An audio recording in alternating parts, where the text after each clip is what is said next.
button better. I'm very relaxed, as you can tell. I've been stretching.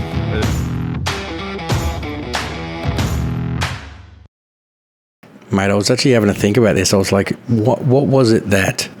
So we were actually running through this run sheet and we were going through some fairly stock generic questions, and I was like, nah, this probably doesn't fly. And Adrian's like, instead of asking like, what's your job and all these bespoke stuff, and not being super woke and being worried about the terminology we use, I was thinking about changing the flow of this a little bit. And so here are the questions, and you know that we're both gorillas and fucking knuckle dragons. So if anyone's listening, don't just panic and turn the fucking podcast off. Right, so when you look in the mirror, who do you see? Do you see Gaz, the ex-army officer, or do you see the photographer? Do you see the little boy? Who do you see? Mate, it's a bit of both. I definitely don't, being in the content creation industry, I don't see myself as a typical content creator, because a lot of them grew up playing computer games and with a camera in their hand, and I still do, like, I still look back on, like, with the eight years I was in the army, like that still sort of has shaped me a bit. But these days I see a bit of a combination. I think that's sort of the sort of, yeah, I don't know, it's a bit of a hybrid of the two, I think. I definitely don't put myself into the content creation sort of stereotypical photographer sort of skin, so bit of a hybrid, I think, at the moment. Yeah, I just think it's interesting. So, we talk about these surveys that we did, and those four, like Tribe was the what we broke down the results into, and we renamed it. But Tribe, routine, identity, purpose. So, I think those things are big, and I think it's kind of subconscious stuff that you don't really realise. And I wasn't thinking about it until after I asked you, because I still was seeing myself as in the army. Do you know what I mean? And then it wasn't until they're like, "No, you're a civilian now, mate." Yeah, I definitely, like, in terms of personality and friend group and who you sort of identify with. Like I said, I stand out like a sore thumb when I'm around a photo shoot with guys who have grown up doing that stuff since they were younger. A lot of them don't have too many worldly or life skills that I'd like to bring to the table. So yeah, I'd probably identify more with what I've done before. I don't see myself as an AJ or someone who comes across super green or anything like that. But in terms of identifying, like I still look back on the traits and sort of personalities and the people I gel with when I get into a sort of friend circle. Like I'd feel much more at home with like guys like Adrian and yourself than I would looking around a photo shoot, that's for sure. I would say, what is the two questions that come to mind? One is, I mean, there's got to be a massive leg up in the film, like when you're doing shoots in remote locations, and you're not a prima donna or a princess, and I guess, does that help you, like that worldly experience in getting shots or achieving things that would normally not set you apart from the rest of them? Mate, 100%. The biggest thing for me is like, what most people pay for when they pay for a photographer or a videographer to come along is basically a camera with a human attached that knows how to operate that camera. Like they don't get anything else with that individual. Like they're there to take photos. You tell them what to do. You frame everything. That's why they've got a director, an assistant director, and then by the time you get down to the guy on the camera, like they're there to basically, you turn them the direction you want, you shoot the camera, and you tell them what to shoot, and that's sort of what they're paid to do. But I think one of the reasons why we've sort of won some of the clients that we have and got so far in the industry in a short amount of time is it's the same as sort of the military in a way, where every photo shoot I've been on, none of them have run to plan. Like something's gone wrong, something unforeseeable's happened, and your ability to sort of forecast and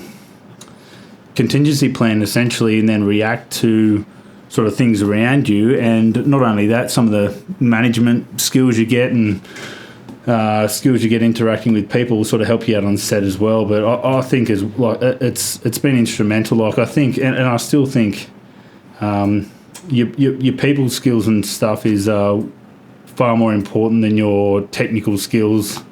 Everyone can pick up a camera and learn how to do it, but I think the planning and people skills go a long way in sort of this environment. Yeah, I don't know, because I always do this, we always get in straight in the conversation, and everyone's going like, "Who the fuck are you talking to?" So, just for everyone to know, it's your bit of your military background, bro. Like you're an ex-army officer. I'll let you get into it. Yeah, so I went through RMC in about 2010. Graduated, went infantry, sent to 3RAR. Spent all my platoon commander time up there. That's where I sort of met you on the Brigade DFSW courses. Spent a few years in the CHOC world as a full-time, and then finished up last year full-time service, 2018, down in Sydney. Mate, it's been, that DFSW course was fucking... I think what we did to those boys was fuck. It's illegal, but Jesus Christ, I can't believe the stuff that the 3RAR boys did. Yeah, I don't think you get away with it these days. I'm gonna jump in. Boys, apologise. My fucking internet just shit itself, but I'm back. I think I'm back. I don't know if I froze, mate. 6 One Sunray, right? For everyone at home who's not an AJ, so that's like makes up 0.001% of our audience. What does 6 One Sunray come from? Mate, it's a content creation brand that I do now, but that was my call sign when I was overseas. I was sort of had an opportunity to start a content creation business. To legitimise that, within about 4 days of my first work contract, they made me register an ABN business name, and I thought, fuck, what am I going to call it? So I thought, something that I can relate to, something's got a bit of a ring to it, and because I was going into that travel sort of film world, Sunray, I thought, a civvy will hear it and won't know what it means, but coming back into these circles, everyone probably will pick up it had some sort of military twang to it, so that's how the name was founded. And what 6 One Sunray? What's that, recon boss? No, it was our. It is typically. I wasn't recon, but it was just the. I was our mentoring task force. That was the platoon got the nickname 6-1. I think because it come out of support company, but. Oh yeah. Definitely wasn't recon. Nice. Don't show my legs. Don't cam up my push by. Anymore. Yeah, nah, good. Mate, so what was so sorry, I'm missing the start when my audio was dropping out. Because I got a fully sick setup. When did you get out? I got out finished up full time. Last year of full time service was 2018. Then I went on leave without pay in 2019. Was discharged in January 2019 or through a clerical error. I had a leave without pay extension go through. Didn't get to the right person's desk, and then I got called about mid January 2019 to say that I was out of the army, effective a couple of days ago. So that was sort of how I got out of the army. Did you want to get out, or did they just ring you and go, "Hey, your paperwork got fucked up. You're not." Mate, I was on the fence. I was meant to get out on that date, and then I was like, I come back. I was working overseas in LA. Come back. I had a few things going on at home, so I was like, I might stick around for a bit. And I just go, I got an approval for my leave without pay to be extended till April. That went through all the right chains, and then, mate, I was sat at home a sunny January day and got a phone call and said off some fella at APAC North Queensland and said, "Oh, you're out of the army," effective sort of 2 days ago, and that was it. No interviews. Still got all my gear, my passport, everything, and then I was sort of in one day, out the next. So 2018, that kind of contradicts my story. I've been telling people that DVA and their transition process was a shit fight pre-2017, but it's come a long way since then. So you're kind of an outlier where you're saying 2018 they didn't have their shit squared away. I did no transition. I just got a phone call saying I'm a civvy. No, because they fucked up. It was a clerical error. It was a clerical error, and the army acknowledged it, but they basically said, "Oh, there's nothing we can do at this point." And then, I looked at getting back in the reserves and stuff, but the process was just it was so drawn out. By the time it happened, I was sort of long gone overseas. Yeah, right, mate. So your next step, did you get straight into videography or content creation? No, so. In 2018, I had the clothing company, was sort of running that, spending a bit of time between here and Los Angeles because I set up an office over there. That's when I started to get back hands-on with the film and videography work, like just as a part of the business and a startup business. I didn't have the funds to be outsourcing a lot of the marketing, so I'd had experience with the camera before, but not for about 10 years. When I was growing up in high school, I was making surf videos, made a surf video down here in Wollongong that had premieres and sold sort of all around Australia, but hadn't touched anything since. And when I fell back into the clothing startup, was doing our own marketing material. And then I was sort of rubbing shoulders with some other people in the industry in Los Angeles, and they were seeing some of the marketing campaigns that I was putting together for video work, and and we're pretty impressed by that. But sort of it all happened, mate. How I sort of fell back into it, I was on a holiday with Stevie, who you guys met out at the Fink. He's one of my Irish mates. He'd just bought a drone. I was back here, had just been administratively discharged out of the army by a clerical error. We were on a holiday in Fiji drinking cocktails. I took a camera over. He had the drone, and we were just making our own stuff, filming a bit of shit that guys do on holidays, drinking piss on the beach and a couple of drone flights. And at the end of that holiday, we posted a bit of the stuff online. I got a phone call from a mate in Los Angeles and said, "Oh, you guys want to come work full-time in Europe making content for an international brand?" So that's sort of how it all started. Fuck yeah. Now you've got, so I want to break this down because one, we're really big on encouraging people to find something they're passionate about, find a hobby, turn it into a career, right? And you've kind of nailed it at that. You've gone into something you enjoy doing, creating content. It's kind of the dream job for most millennials generation people. But, right, there's a big but to this. One, you've obviously got an eye for creative and you've got a massive skill set, but there's got to be a lot of shit you learn along the way. Like, are you self-taught? Now, before you answer, the reason I'm asking is, like, we get hundreds of people coming forward because we as a charity, we're trying to make some sick content. That's why we're trying to work with you as much as possible. But we do get a lot of people come forward going, "Hey, I'm a veteran," or I used to do this. Now, since COVID, I'm now a freelance X, and I'm like, are you really, or did you just you enjoyed the idea of taking videos on your iPhone and now you want to make money off it, but really they're dog shit? Like, I'm not trying to crush people's dreams, but I just want to show people like what shit you've had to learn along the way to get your skill set from being self-taught to highly professional content. Yeah, so like I said, I had a basic idea of how to use a camera, but like having not picked up a camera for 10 years, even just the technology, that the way cameras move forward in that time was totally different when I come back to picking one up. But like you sort of mentioned there, the first and foremost thing is I love doing it, and how I got a start was doing it for free. I was on a holiday and I would have been filming anyway, so that was sort of the start. But when I got that initial phone call to say, "Hey, you guys have got a bit of skill here," and they, like the company that gave me a bit of a leg up, saw some of the stuff that I'd done in Los Angeles. That was just sort of hobbyist stuff, but to take to that next level to being essentially a paid content creator, went out, bought a couple of new cameras, subscribed to an online, probably the best online course I've found for sort of videography, and then just learn on the fly. I went over there probably confident in myself that I could deliver what they expected of me.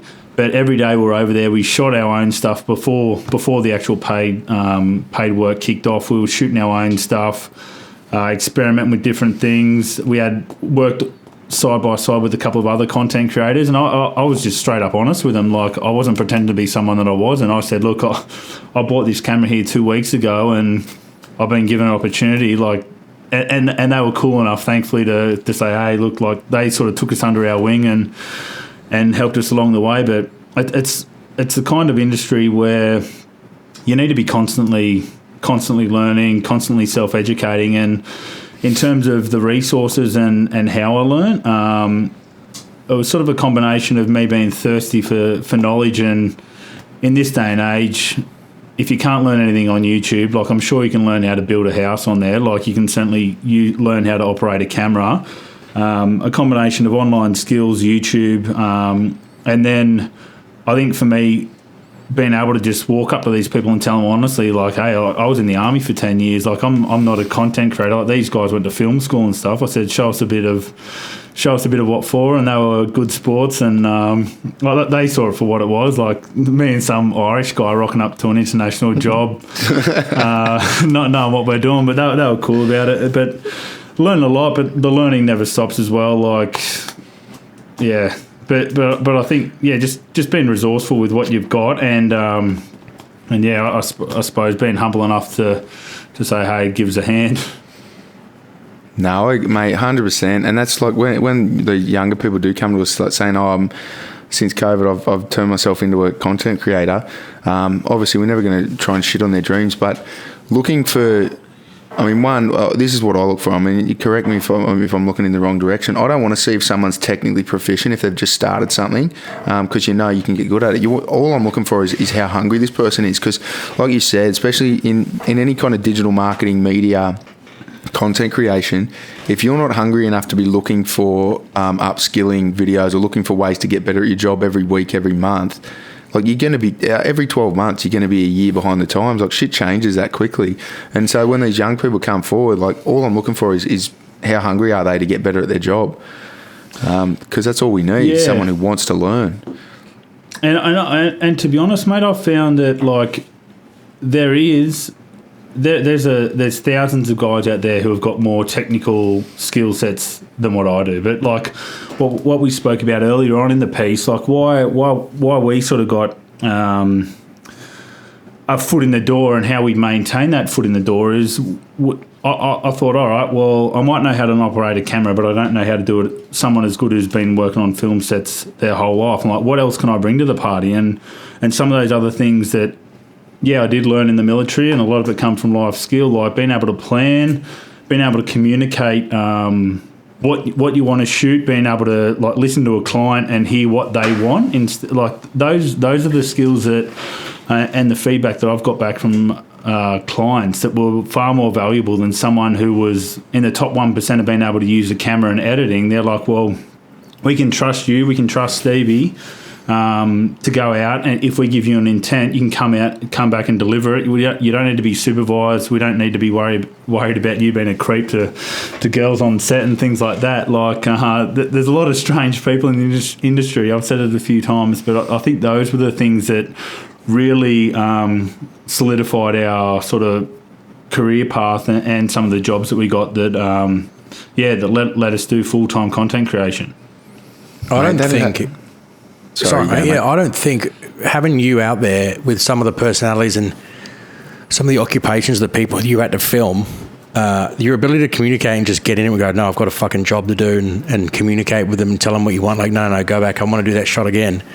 I think that's stuff that you definitely can't learn in film school. And the drive afterwards, the organisational piece of how many terabytes of footage did you have? The Finke was about 4 terabytes, but God, like, these are just some of the ones I've got sat next to me now. Like, I think the last couple of months we shot about, this year I got, 30 terabytes of footage in front of me. Mate, that's what lit the turned the light bulb on for me when you came down. When we went down to Thredbo last year. So if anyone's seen the video we put together, it's a year ago now, of doing the cold therapy stuff in the snow, and then climbing up Mount Everest / Kosciuszko that we almost died on. You were down there shooting for hours, and then we pulled out a 30-second, 40-second video. That was a fucking mind blower for me to go. That is how much content it requires to get. You just need to be filming all day, and then you get a 30-second grab. Yeah, and sometimes that's all you get. And mate, it's you got to have the camera rolling the whole time. But if you think of how many hours we filmed out of the Finke, we'll probably put together I don't want to throw an exact number out there now, but what we shot for nearly 7 days and had the camera rolling sort of from sun up to sundown. Like, all you're looking for is probably, I'll be happy if we get a 15-minute clip that's super engaging the whole time, but it's just part of the game, especially when you're doing like Thredbo is the same as the Finke. We're not out there, we're not on a movie set recording like cuts and or going off a script. Like, we're just literally filming stuff as it unfolds, and I sort of prefer that sort of style of filming anyway. But you never know what you're going to get. Some days you can turn the camera on and have half the day's footage is gold. Other times you're going to turn it on and nothing eventful happens. The light doesn't work for you, and you could film the whole day and get 2 minutes out of it. Yeah. When you go on these jobs, you're normally surrounded by people who have chosen this as a career early in life. They've gone to movie school, whatever that's called, and learnt how to structure a set and how to build their content based off that. Like the formal model. Yeah. How do they go through ranks, right? Like, they to start at the bottom, they're like assistants, and they run around getting coffees, and then escalate to being behind the camera, and they're all the way up to director. Is that so? What's the normal structure? Mate, to be honest, I can only tell you from what I've seen on sort of those bigger sets that I have worked on, which is pretty minimal. And like you said, there's guys there who are literally running around. You might start on the lights, or you might start as like almost a third in charge on a camera. Like some of these cinema cameras, they got a crew of 3 people to run one camera, and you're working under the DP, the director of photography, then you've got an overall director, a producer.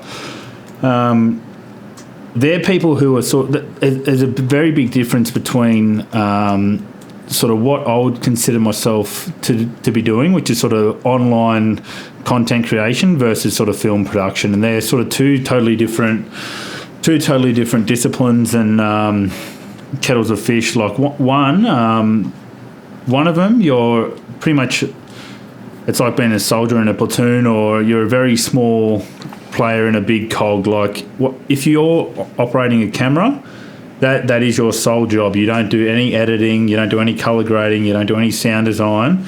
Your job is to literally get the shot that you've been scripted to do, and then that SD card goes off to the editor, and you never see it again until you're sitting at the cinemas and basically watching the feature-length film. I've never been drawn to that environment, and I've only worked on a couple of things like music videos and low-level things where there's actually been a team from assistants all the way up to sort of producers and people who aren't on set overseeing the whole thing, and that's something that's never sort of been appealing to me, because I like what I've sort of been drawn to and where I'm at now. I like getting like a concept, whether it be you guys sort of come to us about the Finke or whatever it is, and seeing the whole thing through from start to finish, and being hands-on involved in the filming, in the editing, in the colour grading, editing the product, because when I'm shooting the product, I can sort of foresee how I want it to look when it comes out the other end on YouTube or whatever platform it is, and seeing the project the whole way through. Like, I find that far more enjoyable. I'm not throwing shade at anyone who's on a film set. Like, some people work their whole life to operate a camera on a big movie set, but it's just very different when you hear people who are into sort of cinematography and filmmaking versus online content creation, or being an individual content creator. It's sort of a very different ball game. Yeah, so that's your goal. Like, you want to stay in the space where you can be on the tools, building things start to finish. Yeah, like I've got no interest in sort of moving on to a bigger film clip. So I sort of like the whole idea of coming up with an idea or being presented an idea or a challenge and then going, all right, how are we going to film this? Sort of doing the pre-production, like as you'd call it, like the storyboarding, brainstorming, getting a bit of motivation and inspiration, and then going out and shooting it, and then coming back and have the challenge of editing it and color grading it and delivering it to the client yourself. Like I find that very, very rewarding, and that's a space I sort of want to stay in. And yeah, like I'd almost say that's similar to how I sort of saw myself in the army, mate. Like when I was at those lower levels and as a platoon commander, I enjoyed it, but as I sort of started getting up to the sort of captain, senior captain, and then you start to be more, it sort of reminded me of going to a film set and being that smaller piece in the puzzle to facilitate sort of the guys on the lower end who are having all the fun and getting to see it through. Yeah, I mean, and the military background's got to help with that, right? Because, like, there's not... I've worked with a few people like that, way less experienced than yourself, like in content creation, and to have to do all the jobs from producing, like bringing the pieces together, getting a creative concept, putting your ideas on paper, then filming it yourself, and then editing it and doing the whole thing. There's a lot of people out there that I've met that are good at filming and editing, but when it comes to managing, I'll use talent very loosely when it's our crowd, but managing talent on set, like that's a role that I look at it and go, as a director on a movie set or on a TV ad or whatever, which is the only thing I've got experience in. I've been an extra in 2 ads, just shout out, whatever. Which ads, mate? No, we'll get to that later. They're fantastic ads. But watching the director, like the director wasn't behind the camera, he wasn't on the tools, but you could tell he'd been in the industry for a long time because he had command and control of all the people on the set, and he had the balls to go up to stars or talent and go, that was good, that was bad, I need you to fix this, blah, blah, blah. Whereas working with content creators, they're great on the camera, they know how to get great shots and they know how to edit well, but very rarely have I seen them have the balls to go up to people and go, I need to shoot that whole thing again because you fucked it, or I'm going to put this camera an inch from your face and you just got to deal with it because that's how I'm going to get the shot. And it seems to be something you have, like, not trying to blow smoke up here, but do you think that comes from military background, understanding, A, now you're a great content creator, but B, you've also got this military background that understands how to manage or lead people? Yeah, 100%. And like you sort of touched on there, there's other elements as well, like even just the budgeting and forecasting for budgets and expenses and logistics. Like look at the Finke, for example. Like before we went out there, like I was sort of bound by time constraints, but I had to get a car out there, send all my gear in the car, coordinate a drone pilot and things like that. It's not just the confidence to talk to people definitely goes a long way, and I think it's not only the confidence to talk to people, but your ability to read a crowd and convey what you're trying to say without rubbing people the wrong way. And one of the things about our industry is, like, I've worked with a whole range of people, from some of the top Instagram models in the world who live a fictitious influencer life, to having to, like, my first and last, I had to direct a film clip which ended up being pretty big for, like, one of these Western Sydney rap film clips that they had bloody security there to make sure some other rival gang didn't come and shoot them up, and just having the confidence to talk to them, but also a way to communicate to them where you don't rub them the wrong way, and you can sort of get your bang for buck for it. Like, yeah, it definitely helped being in the army, but there's a lot of things, like I said, from budgeting, logistics, communication, it all sort of comes into play, and if only had to worry about filming, that'd be easy. See, I don't think the younger we're becoming, as we use more and more technology and we have less and less in-person conversations, I think that the Z generate, whatever fucking letter we're on now, I think they're going to be harder and harder to find, and that will be the point of difference. We know that we're talking about the truth, selling truth in media, and your ability to actually communicate in crowds, and it's called leadership, right? I suppose, getting people to do what you want them to do willingly. Manipulation. Definitely. That's all manipulation. Yeah, but I think that's probably going to be a skill set. Yeah. No, I agree, Max. I think we're a generation away from a business, like a market segment being teaching people life skills, because people just aren't getting them at the moment. Like young kids, I mean, not to sidetrack the conversation, young boys and their ability to talk to women, I'd be fucked if I was like 16 these days. They have most of their connections online. If they go and meet someone in person, they're so scared about what they're allowed to do without asking first for permission. Like, mate, life skills are not something we're teaching people. Oh, and like you said, like one of the hardest things in this day and age is to, like, imagine me trying to tell an Instagram model that we need to do a shot again or something like that. It's criticism. Like, people aren't used to, like, you have to be so sort of touchy-feely. Like, some of the stuff that, like, I went through, I never, ever, when I was in the military, thought I'd be shooting high-end fashion and beauty in Los Angeles, and sort of sat opposite these people who have literally, from the age, like a lot of them that we worked with, like influencers, had never worked a day in their life. They hit puberty when they were 16, got Instagram, and some of them were driving around G-Wagons at 18, never held a proper job, and there's me, who's been in the army for the last 10 years, sort of directing a shoot with them in it. I never thought it would happen, and part of it is, like, it's so hard in this day and age to critique someone, and people aren't open to criticism and stuff, but just having those communication skills and a bit of charisma to get them to working with you, I think goes a long way. But it's a strange world out there. Yeah, mate,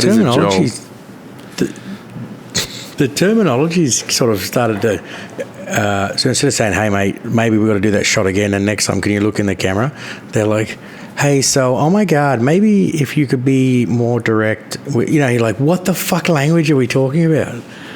It's just this soft, whitewashed, whiny, you can't just talk to people because they can't, they're dead right, mate, they can't take criticism anymore.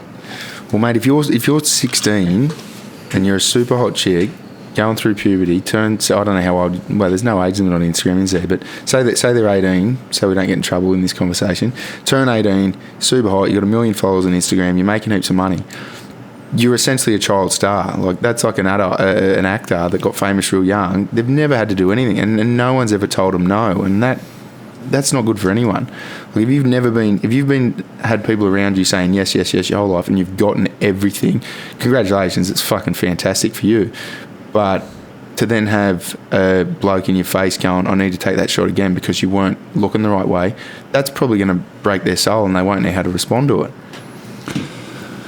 Yeah, it's an interesting world. I'm sort of glad that I'm dabbling less and less in sort of that kind of genre of filming, but like that's how I got into the game. Our first job was in Europe for 3 months, working non-stop with some of the biggest sort of talent from Europe and America, but it taught me a lot, and it taught me a lot about I suppose set etiquette and sort of the way these things go, and some of the personalities that you meet in this industry. But yeah, it's something that, like, I thought I'd wipe my hands of it not too long ago, but I've had a few jobs here and there still working in fashion, but not all of them are bad, and I don't want to paint it with just one big brush saying they're all hard to work with, because I've worked with some awesome chicks, but it's certainly an industry that I wouldn't want to be immersed in, and when you're immersed in it, it's a very sort of fictitious world that sort of exists behind, like,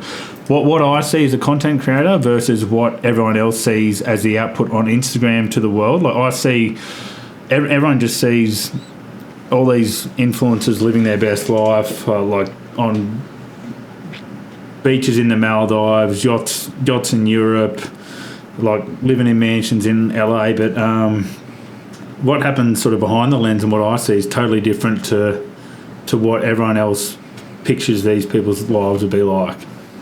Have you been blown away? Have you been absolutely blown away by an event that's happened behind the scenes, like, so industry secret, where you're like, I fucking did not think that dude or that chick was like that, or fuck, they're not as hot as I thought, or they're kind of fucked up and they don't portray that? We don't have to drop names so you never get a job again, but...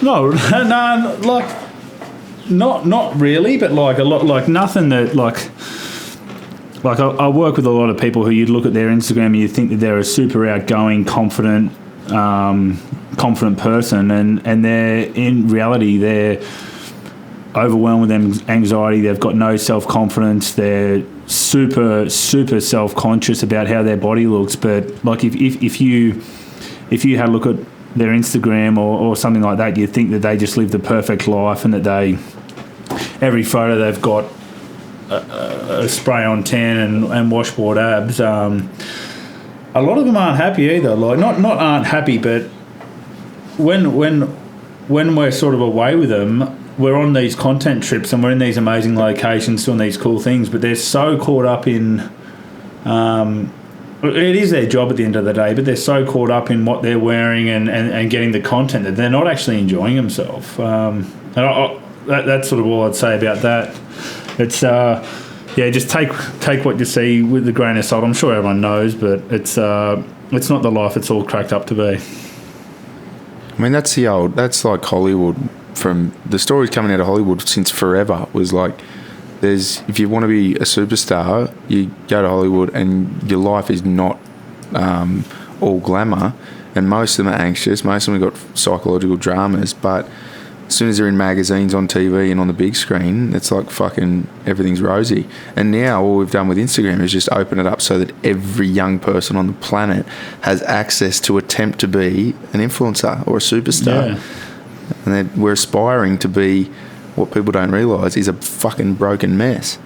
But on the flip side of that, have you ever been on set with these super influencers and gone, that's actually a genuine person? Like, I could be mates with that person. 100%. Like, we've worked with some who have been unreal, and that's what like I'm not painting the picture that's all doom and gloom. Like, there's some there that are a lot of fun and who are having a good time doing it. But it just, I think they're the ones who have cared less about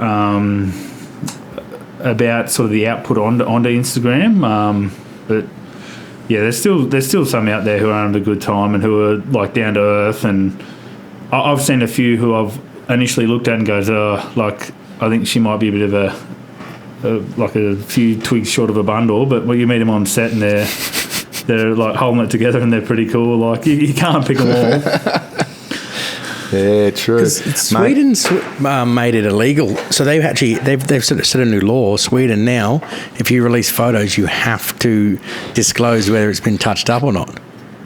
What? Yep. No shit, mate. You'll see it on the news tomorrow. Photoshop. Yep. It'll be on the news tomorrow, or our news. Yeah. Are you making predictions, or are you telling people what's coming up tomorrow? No, it's in news. It's in the news, mate. Well, we're not doing news on Friday, so that fucks that one. All right, we can talk about that later. I don't know if I can be bothered doing Friday morning news, mate. or I can. I don't know. You tell me. See how we go. But anyway, back to your story. That's a big one. Sweden, is the world going to follow Sweden and go, you must disclose if you've used Photoshop on your photos? That's Absolutely Instagram fucked, mate. No chance. Instagram is not allowing Zuckerberg sitting there. You're meant to disclose when something's a paid ad as well, but I reckon only 5% of people do that. Wasn't that originally like a Facebook metric they put in place so that eventually they could start taking a cut, like clipping the ticket on anyone trying to advertise on their platform? Because at the moment, right, Facebook's one of the biggest advertising agencies in the world. But you put your ads, you pay Facebook to display your ads, and then they're like, oh, we just bought Instagram. Instagram's entire economy is based on companies giving talent money to promote shit, and Facebook's not clipping the ticket. So I thought that originally came out. How it works. Yeah, Zuckerberg will work out how to get his fingers in your money. Just getting inside and learning. I mean, it's all about osmosis, and it was great seeing how you worked and even talking about some of the things you brought up when we were discussing storyboarding and sponsorship for the documentary. And I've been watching Queen of the South on Netflix, and we were talking about product placement and not being. It's not for transgender. It's a. I know what Queen of the South is. I'm just wondering why you're spending one of your 24 hours in the day watching that garbage. Well, hey, these things happen, mate. But it's product placement. I thought it was like all subtle, and we were talking like, yeah, I know how they do documentaries now. They do real subtle product placement. It is like blatantly obvious, and they are punching darbs in that movie flat out, and it's like packets of smoke. So you know how they moved away from Hollywood and mainstream TV. You couldn't. I think there's some legal parameters where you can't advertise on free-to-air TV. But it looks like Netflix, they are fucking out. Like, I'm surprised the Marlboro Man didn't ride through on a horse during the fucking thing. Yeah, docos, mate. Docos is where it's at. Before we go into talking about the thing, so we were talking before how you were saying you enjoy more being a content creator because you can get end to end versus the traditional model of having hierarchy. Where I feel like docos kind of is a hybrid in the middle somewhere, because you can get these docos that are super produced, multi-million-dollar budgets. They're going to have a giant fucking production team, right? Then you get them all the way back to the ones that I've watched more, the more famous ones over the last few decades, like Bigger, Faster, Stronger. That, or whatever his original one was, that was a fucking sick doco, and that was like 2 or 3 dudes just walking around video and shit in a camera. Yeah, and what I'd sort of say to you with that is it's not necessarily a doco, and you can have a David Attenborough crew $300 million or an episode or something that costs. It's more just the art of telling a story and getting like someone emotionally engaged. Like, it doesn't, like documentary, yeah, everything can be a documentary, but essentially everything you see with a storyline, a bit of, whether it be like fact or fiction, anyone with a camera can create emotion, like you saw with us out the Finke. And to use that as an example, like, you don't need a huge camera crew out there, but essentially if you've got a story to follow or a plot to follow or some sort of emotions in it, that can essentially be classed as a documentary. And one person can do it with a GoPro. Like, a lot of you could almost classify some of the YouTubers who are one-man band with a GoPro out there, just out there documenting their life as sort of some sort of documentary these days. But the key to all good, I think the key, like you said, why you're engaged with them and why you're sucked into documentaries is that story, and it's got a bit of meaning, and got a bit of emotion sort of attached to it, and that's what gets people in.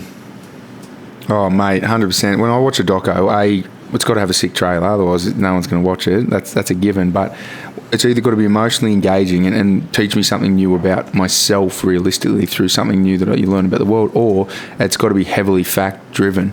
Now, whether that, you can get those facts in a $15 doco, and you can get the same facts in a $5 million doco, and I don't think it's needed most of the time. Like, I don't want to shit on other people's shows, but there's a doco that I was super excited to watch. That new one, fuck, the name's leave me. Zac Efron's new one on Netflix, where he's going around the world with his with his mate. I saw that. Like, no, well, they've thrown food in there to make one interesting piece in each episode. Because I read the overview, and I'm like, Zac Efron's going around the world, meeting cool people, talking about health, and it's funded like to drive the eco-friendly message and climate change and all that kind of shit. And then for some reason they've decided to splice it in with some cooking around the way, and I'm like, this is fucking cool. Like, I was super excited, and then I watched it, and I'm like, this is the driest, most boring fucking doco with 5 minutes of entertaining shit on cooking, couple of minutes of Zac Efron, because I'm a bit of a fan of Zac, doing some fun shit, and then there's some dry ass 30-minute segments on, like, the first episode put me to sleep. They spent 30 minutes in a water power station talking to engineers, and it wasn't like interesting kind of Neil deGrasse Tyson style science. It was a dude who's been in a lab doing engineering his entire life talking about engineering. I'm like, you lost me. And that's a massive budget doco that's a snooze fest. Whereas you get some dude doing some backyard cooking, talking to some scientists, and it's fucking super engaging for $5, give or take. Oh, 100%. And I think as well, like the content creators who don't have the budget on their side are looking for other things to bring you in. Like that's where they got to look at sort of the shot lists and the story that they're telling. And honestly, I think people are drawn to a bit of that home homegrown sort of, not houso, I won't say houso, but like homemade documentaries. I think you feel it's a bit more unscripted, it's a bit more raw, like you saw probably at the Fink. Like we weren't sat there with a script and reading off a monologue. It was, you got pulled aside as something happened and a camera put in your face and you go, tell us about the emotions you're feeling right now, or give us a quick summary of what's just happened. And you don't have time to think about it. You don't have time to have your hair and makeup done, and you're put on the spot, and that's when people are a lot more real and raw on camera. Mate, 100%. I reckon. So this is. I grew up watching way too many movies. Like I fucking loved movies growing up. I always thought if I didn't join the army, that's what I was going to get into, like movie mate. And then I realised it was too boring. There was way too many levels. But the number one thing I always found watching it myself, and if something was good and engaging, I forgot I was watching TV. I forgot I was watching a movie. Like you're so absorbed into the content that you feel a part of it. And I've been hearing stuff on a bunch of different podcasts over the last few years talking about CGI and how they're losing that ability. So it's almost like the bigger your budget, the more CGI, the more fancy shit you put in there, the more unreal you're making it, and therefore people can't get that human connection and lose themselves in content. Whereas if, like at the Fink, like if we've got dudes just sitting around and you're shooting it, I mean, it's high quality cameras, high quality video that comes out, but it feels real. So people watching it could almost forget that they're not, like you feel like you're just in a chair next to the boys talking, and that's fucking gold, mate. Like that's what we're chasing, regardless of budget. We want viewers to go, like, wake up at the end of it and go, fuck, I was just in that while I was watching it. Yeah, and they feel like they know everyone, and they feel almost like they know everyone who was sort of sat there personally. Fucking oath. That's intent. And I do. I think you lose that when you got too much money. Well, I don't know. I've never had too much money to make a massive doco. But anyway, going forward. What was that? Mate, our brainwaves must have bloody synced, or our periods, one of the two, because I was just about to say about the same thing about overproduced sci-fi movies where your brain cannot comprehend what is happening. They reckon that's why. When's the last time you went to the movies as an adult and went, that was a fucking, like your mind's blown, you talk about it for a week? Interstellar. Most of the time you walk out and you're I've got that answer preloaded. Yeah, Interstellar, yeah, right? That was phenomenal, right? But have you watched that Ready Player One? Yeah, that is. I'm fairly convinced that's like the new prophecy from the Bible, mate. Like we are in a simulation. Someone made Ready Player One. We just haven't invented those levels yet. Yeah, well, I mean, that sort of stuff, with your inability, you watch old movies where they use actual dummies and as a guy on fire running around, as opposed to CGI fire. Subconsciously, your brain doesn't believe it, or you don't get absorbed into it. Mate, absolutely. And that's where I started waffling down rabbit holes, but that's what I was getting at, that I've been listening to on a few podcasts over the last few years. It's like when it's too much CGI, even though it looks like, if you put, I don't know, one of the Marvel movies from the last few years next to a superhero movie from the 80s, 90s, the 80s, 90s one looked like dog shit in comparison, right? It's massive contrast. Star Wars, yeah, all right. So Star Wars is a perfect example. You look at Star Wars versus the current Marvel movies. Your brain, even though Star Wars, there's a lot of it was fake, they were people in costumes, right? So there's nothing in your brain receiving data going, I don't know where to allocate this data, because you watch the old Star Wars and your brain goes, that's a person in a costume. I know what that is. I'm going to process it. You watch the background. Like in the background, it's like real dust, real dirt, whatever it's going to be on set. And then you watch a complete CGI Marvel movie. Your brain is sitting there going, I know this is fake because I don't know where to process this shit because it's so far from real. And therefore, you don't get any kind of emotional connection to it because your brain compartmentalizes that is not real. Therefore, you don't care. Like you could watch a Marvel movie where 5,000 people die and there is no emotional connection to it. Whereas you watch something that's filmed with real people dying, you instantly get some kind of emotional connection to whatever they're trying to push in the messaging. Yeah. Oh, it's crazy to think where we go. Wow. Hopefully, I think it's going back the other way. I mean, look at Netflix. Like most Netflix shows are playing on like the retro 80s, 90s era. They're trying to get you, because that's when we started losing our way. I think it went too far into CGI, and now everything they're doing is going back to that era where it was real-ish. Even what was that latest? The Amazon woman. What's that one? Fuck, I don't watch any Marvel movies anymore. Oh, no, it's not Marvel, it's DC. What's the big one? Wonder Woman. The new Wonder Woman, the entire movie is set in the 80s so that they could make it like an Arnold Schwarzenegger movie from the 80s, 90s. It's not good, but it's better than most of the Marvel shit coming out these days. Yeah, they reckon They reckon all the directors are pissed off. Like, we haven't had original thought in Hollywood since Marvel started up. Like, we just respin some old comic books. But even all the Marvel shit's like decades old. They're just respinning it. Yeah. So what's next? Where do we go next? With Netflix, are we doing? We've got part 1, the Finke doco, Pursuit of Purpose. Is that where we're going? Is it going to be? Yeah, is it going to be an 8-part Swiss A doco Netflix special? Oh no, I don't think so. Like maybe next year. I don't think this year's going to be an 8-part one, but I think the lead up to next year, after seeing what we captured this year, and then us all being virgins to the Finke, like you got to remember, we all rocked up there. Like I rocked up there as a content creator who hadn't had a clue about what we were seeing. You guys rocked up there, having not been there. We had writers in there for the first time. Like I think we done pretty well considering that. But I think looking forward to next year, I think we could be on the podium and we could be making an 8-part documentary. Yeah, if you want to make an 8-part Finke one, go to town. I've got ideas. I can't say them on here because they're too high speed.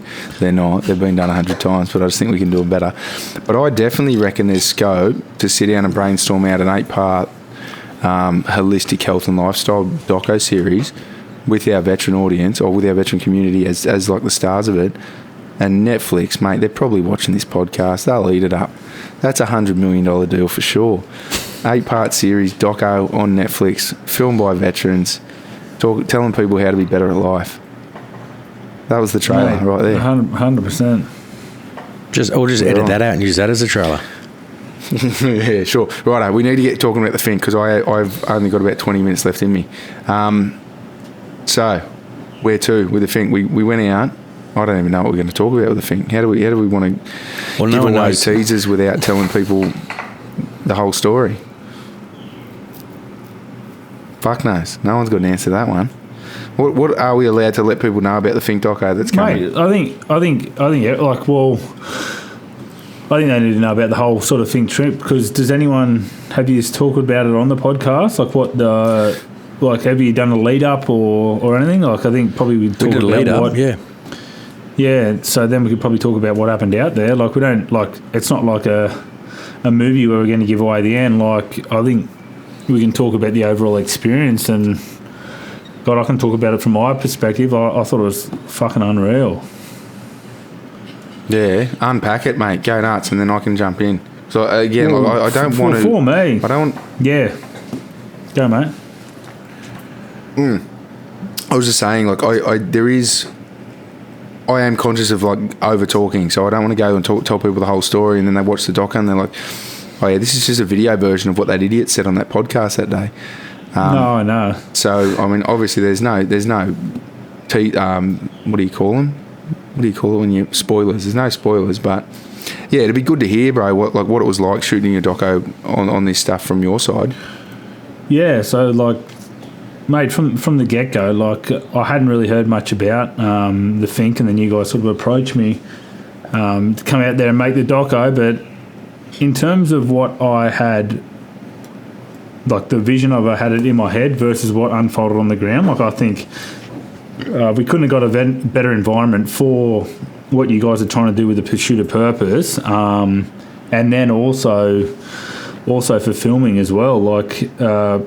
It was hard to plan for from a content perspective, and we sort of come into it going, yeah, we're going to make a doco, but like we sort of chatted about before, we come into it with an unscripted event, none of us had any control as to what was going to happen.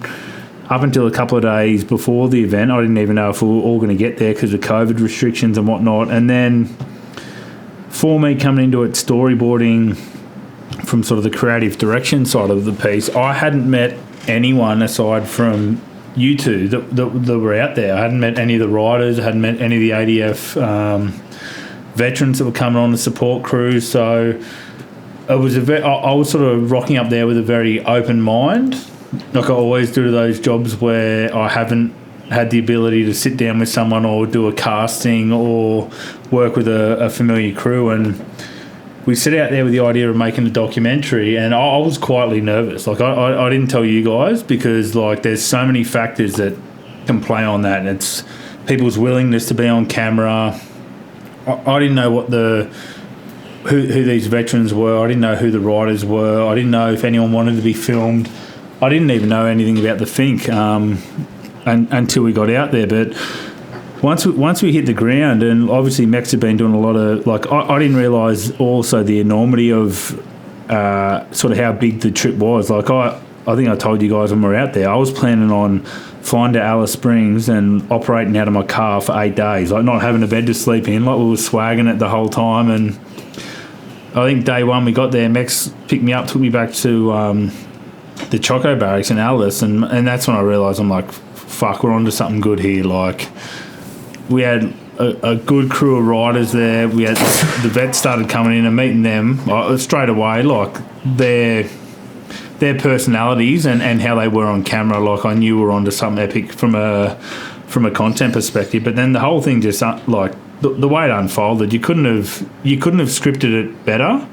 And I'm conscious as well as my role in coming in as a content creator in this space. Like, I think people are quick to think that whenever there's sort of some sort of content piece, it was going to be everyone sort of sat around telling stories about how hard they've had it and how fucked DVA are and kumbayas around the story. But it was kumbayas around the fire, but it was the complete opposite to that. Like, as soon as we got there was, what was there, 20 of us all up, you reckon? Like, including like riders, support staff, veterans. Yeah, there's about 20. Yeah.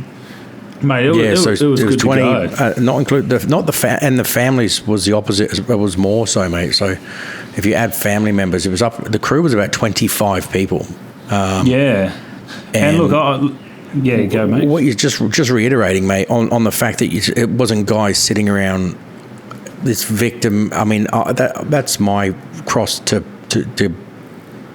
bear, and that is that changing this victim mentality that veterans have, and you know, it had the ability. You don't know what's going to happen in a group dynamic when you take people into that environment. But we sort of had a fairly good idea when we're talking at the level of some of the people that went and bringing in, you know, Sutter and some other high achievers and bringing, you know, Papa Schrubb and some of these guys in that can mould the direction where we want to take it. But those boys are high-performing gunfighters who've gone through shit and just kept moving forward, and I think that we captured that, and that was the intent. It certainly wasn't to sit around and bash DVA around a fire, you know what I mean, like you were saying. Yeah, and I think you guys probably haven't even seen the enormity of it, because I was the only one sort of sitting down with these guys for one-on-one interviews, and I grabbed them at the start before the event started, before they'd come together as a group and started socialising, and then sort of we got into the actual activity itself, being the Finke, which was fucking unreal. Like, I saw them at the start and what they come in with and sort of what they come in looking to get out of it, why they put their hand up to volunteer with Swiss 8 and things like that. And then I also got to sit down with them at the end behind closed doors and talk to them about what they got out of it. And like I said, I couldn't have sat down and wrote the script better myself, and it was just, everyone had a different thing to say, and I think it achieved all the goals from a Swiss 8 pursuit of purpose and a content sort of perspective. Like, they were, if I had to sum it up, they were connected and like deconnected at the same time. Like, they come together with a bunch of veterans, and then we brought them together in the best possible environment, where we went out into the desert, where no one had any phone reception, no one had any connection to any of the distractions in life for 2 or 3 days. And look, there wasn't any deliberate activities. There wasn't everything just sort of flowed. Like, you sat around the fire having beers of a night time and people got things off their chest or had an informal conversation. Then the following day they were up at 6 a.m. as a pit crew for one of the ADF guys on a bike. Like, it was just unreal. Mate, and that what you said then, like, there was no deliberate activities. Like, that ended up being the deliberate activity. It was like, have nothing planned, because it was pretty much a pilot for us. No one on that trip had ever been to the Finke. We didn't know what was going to happen. We hadn't run an event like that from a mental health perspective before, and a lot of people were asking us, they're like, all right, this is a formal mental health event, like, are you going to do mental health conversation starters at night or in the fire? Are you going to do X, Y, and Z? And the answer was fuck no. Like, we just want to get people together and see what happens. And that was the first part of the experiment. The other part that I think the big piece that I want to push out and get people understanding is, like, there's so many mental health charities out there that just want to talk about, that look in the demographic that we do, which is like, for everyone, but we focus on the male kind of high-risk suicide demographic. And it's like, no one's been able to cut through with those people before. And everyone, the starting point is, they do these big campaigns and they're like, here's some conversation starters. Like, you got to have the chat. Like, you got to ask, are these people okay? And it's like, fuck no. Like, you've missed a whole step. The whole step is just getting people to hang out together with people they trust and fucking going hands off. Because I guarantee you, there's at least 5 people, and I won't put names out, 5 people on that trip that if we had sat them down around the campfire at night and said, hey, we're going to do some kumbaya conversation shit, we lose them straight away. Yeah. Like, they are fucking bottling back up. They're closing up. They don't want to talk about shit. But you get the same group of people around a campfire and go, hey, we're fucking camping. You're with the boys. All the lads here have been through some shit. No one needs to talk about that stuff at the moment. Just hang out and relax. Instantly, like, it's like the cortisol drops and weight comes off people, and they're like, oh, I can just hang out and be myself. It's not like at 9:30 tonight we are going to start talking about our emotions. Like, no, we're not. We're just going to fucking talk. And if you let it flow freely, some of that emotional baggage came out, like a fucking lot of it, to be honest. But no one forced any of it. It was just organic, and I think that was fucking perfect. I think on that, Adrian, where you said, like, and the same thing happened for, you can say the same thing about the activities. Like, we didn't have any set activities. There was no itinerary. There was no sort of hard and fast, all right, on this day we're going to have this, we're going to, like, run this training.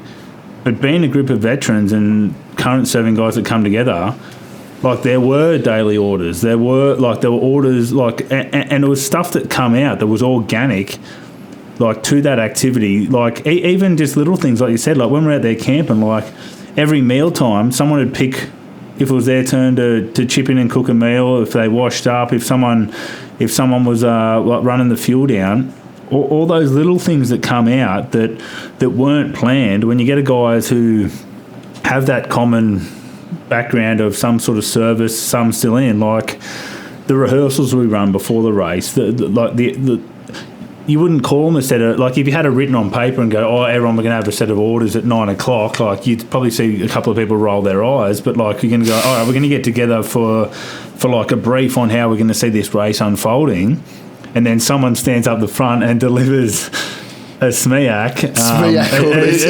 It's just what happened, and mate, like, everyone got a lot out of it, and it's sort of, it's that, like, mate, I've been out of the army for a while, and I know I enjoyed it, and I still do it when I'm not working with military people on a film set. Like, they might not pick up on it because they've never been in uniform, but that structure, routine, discipline that people can think, oh yeah, it's just a part of being in the army.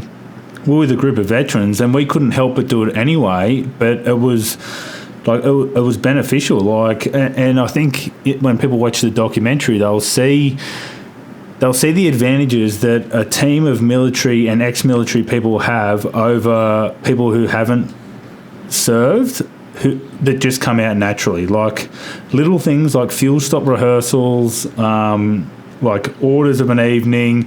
Just even little things like the radio discipline the guys have on the sat phones and radios and things like that. Like, I'm sure we probably had a more of a tight-knit team than guys like Red Bull and KTM who have been doing it for years, just purely because we're creatures of habit. And like you said, it was unscripted, but those things happen naturally anyway. Oh, I couldn't agree more. I think it's so for lack of a better word, when we talk about the environment that you create, there's two factors that will allow this to happen. And if we go from a shamanistic point of view, right, where you just, you introduce them to a situation. You're not saying, right, at this time, this is what we're going to talk about. You have people there who are experienced, lived experienced, and mental health experienced people that can guide and flow the conversation, but it's not structured at all, and it's not even set up. It's not set up. It wasn't set up. And you take that model as opposed to the prescribed current Western health box ticking step through the process, and I think you get it, and you do get a better result, and it's authentic, and people trust the experience, and that's from gunslinging guys. It also helps when you take a group of people away like that. When you select those personalities, and there was a little bit of consideration with selecting the personalities, was if you get 9 really fucked up dudes and you put one good guy with them, they will bring that good guy down, and it could very well turn into a victim party and a DVA bashing campfire, I'm more fucked up than you story, right? But if you get 9 guys and bring 1 or 2 fucked up dudes with them, they sit around, they go, this is how I fucking operate. And when you get those people who have that instructor credibility, and the people you look up to, and they go, yeah, man, we all have bad days, bro. And that conversation flows, and it brings them up with them back up to the group dynamic and that level. I think it was magic to watch. And for me, I got so much out of just watching that and being back on the reserve base. Like, I think I fell straight back into I don't know whether that's healthy, but yeah, I think it was a good experience. I think the other thing as well, Max, what you're talking about there as well, is it's not only that, it's bringing them together in that environment like the Finke was, where, like, I didn't know any of the ADF riders or the guys riding in the race until I got out there. But as soon as I got out there and met them, like, just a part of me, I knew it was very far-fetched, but a part of me wanted them to win it so bad. Like, there's probably never any chance of any of them getting on the podium, but when you come together, and it's just sort of that competitive nature that you get from being in the army, and sort of, we're sort of from an alpha male institute, and we're looking left and right at some of the camps that they're scrutineering and whatnot, and going, fuck, we can... Like, I think when I've done a couple of the pre-race interviews, a few of the guys genuinely believe that we've had races riding for the first time. We could probably knock a couple of the locals off. But that environment itself is like, it's not only you bring someone in who's struggling, who will get picked up around, like, you bring people into an environment where everyone feels part of this winning team, and no one wants to let the winning team down. And as soon as we got out there, mate, and I saw it on, like, I literally saw people's confidence rise from sort of as the team grew, as we were doing the servicing in back of the Choco barracks, and we saw the sort of, like, when I sat there, as gay as this sounds, as gay as this sounds, when I sat there and we, like, I listened to the set of orders that they gave, I was like, I thought to myself, I'm like, no other teams are out here doing this. Like, no one has got this military background where you give a set of orders, and we've taken a team of guys from who haven't known each other, like veterans flying to support guys riding, and we've sort of come together. And I think if you looked around in that room when people were giving orders, like, I reckon 50% of the people thought we're in for a chance of winning it, and that's the sort of mentality you want to breed. 100%, mate. There is something about orders, right? And it's not just military orders, but just having decisive instruction. It's like a lot of the lads that come on, like, there's some parts of their life that have just gone off the rails. Like, and I'm not talking about completely off the rails. I'm saying, like, maybe they're going through some anxiety and they don't understand anxiety. Therefore, every time they get anxious, they're kind of, all right, my brain and body's doing this right now, and I haven't got the reins. I'm just going to go with it. As soon as you give people who have got parts of their life that are a little bit, they don't feel in control of, as soon as you give SMEAC style orders, it's an instant load off, and they're like, I'm surrounded by people who fucking know what's going on. Therefore, it's all right if I don't know exactly what's going on all the time, because these dudes around me have got it. And it rolls back in exactly what Mex was just saying. Like, if you do have 10 people and 9 of them know what's going on and 1 doesn't, that 1 dude feels safe. Like, he feels secure because he's like, I've got to rise up to be at these boys' level, but they've also got me. If you take 10 positions on a trip like this and you fill them with 10 people who are fucking capped and corked, no one's getting anything out of it. Like, you can't take 10 people that are completely fucked and put a psych in the room and go, the psych's going to solve all your problems. The only way with our demographic, I think, is to go, let's take the boys who really need help and surround them with dudes who are fucking high performing, and you'll come up. And orders bring all that together. Like, and like you said as well, like Adrian, like when we're out there, it's not only that, it's bringing them together. Like, if you're looking at the demographic that you guys are sort of targeting, it's bringing them together around an event that they would otherwise get around anyway, which was the Finke Desert Race, which essentially is a massive dirt bike race and a piss up. Yeah, mate. And I think I said it somewhere in one of those interviews, like, why are we at the Finke? It's like, because instead of trying to encourage a group of knuckle dragging dudes to do some shit that that they're not really into, to do bloody art therapy or something completely foreign to them, why don't we take the success points, take the shit that we want them to achieve, and put them in an event that they would have wanted to go to anyway? And Aussie dudes, knuckle dragging, knock around dudes, love going to motorsports. But I mean, I've said dudes a lot in the last couple of minutes, so we get bombed with this all the time. They're like, oh, how come you don't do stuff for chicks? Like, the answer is we do. Everything we're building is for anyone. But there is scenarios, and no one in Swiss 8 is ever going to apologise for this. There are scenarios where we have to make it blokes only. And if anyone wants to know why, the why is exactly what we were just talking about over the last half an hour. It's like, there is dudes out there that stigma is everything, like their pride or their fucking ego, whatever, something's stopping them from accepting their shit. And those blokes have got barriers up already. And as soon as, like we said, if we go kumbaya time around the fire, they're going to bottle up and be like, nah, fuck this. As soon as there was half of the conversations I had with blokes after hours on that Finke trip would not have happened if there was a female in the room. So yes, down the track we're going to have ways to there's a bunch of events we're planning for next year actually that are guys and chicks, but there's also ones that we are going to run that are just for dudes, because we have to leave it open for those boys to get involved and get emotionally vulnerable. Yeah, I think people will understand that, because I'm sure it flows both ways. Like, I'm sure there's certain things that girls wouldn't talk about in front of males that they didn't know that they'd open up in front of. Like, that's why they had mothers groups and things like that. Like, I think, I 100% agree with what you're saying. There's environments for both. I think chemically, there's way too much. Chemically. Yeah, there's way too much going on in that interaction hormonally, chemically, when you get members of the opposite sex together. I don't think you're going on a. I don't think it's achievable. I don't think it's the same with. I'm not talking about equality and equal rights. That is obviously not what I'm talking about. But there is differences, and there is differences in relationships when you put those two sexes in the same room. You don't get it as a deeper connection or a desirable outcome. Ready to do 100%, stuff for mate. If that was a mixed gender trip, it would have detracted heavily from any kind of mental health journey, and half of those boys would have been there every night going, I've got to hit on this chick, and that would have fucked the entire purpose of the trip. It'll be getting sent to a couple of companies sort of in the next week or two, and then expect to see it on the public forum in about probably 10 days. That's good. Yeah, nice. And anyone who wants to get a hold of you to check out your sick content, what are your socials? Mate, I've just deactivated Instagram, so I don't have that anymore. I'll be back on there in a bit. But what? Yeah. So, like, talk back to you having a breather. Yeah, having a breather. I had it for a while, but I had it and then I got rid of it off my phone.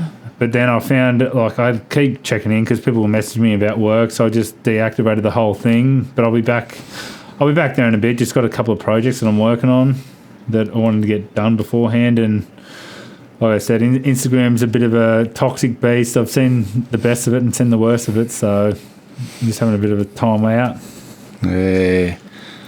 No, but the website's I'd love to encourage people to stay away from it. Yeah, 61sunray.com. But I'm just going through a whole business rebrand and rebuild at the moment. So that's sort of what I'm focused on at the moment.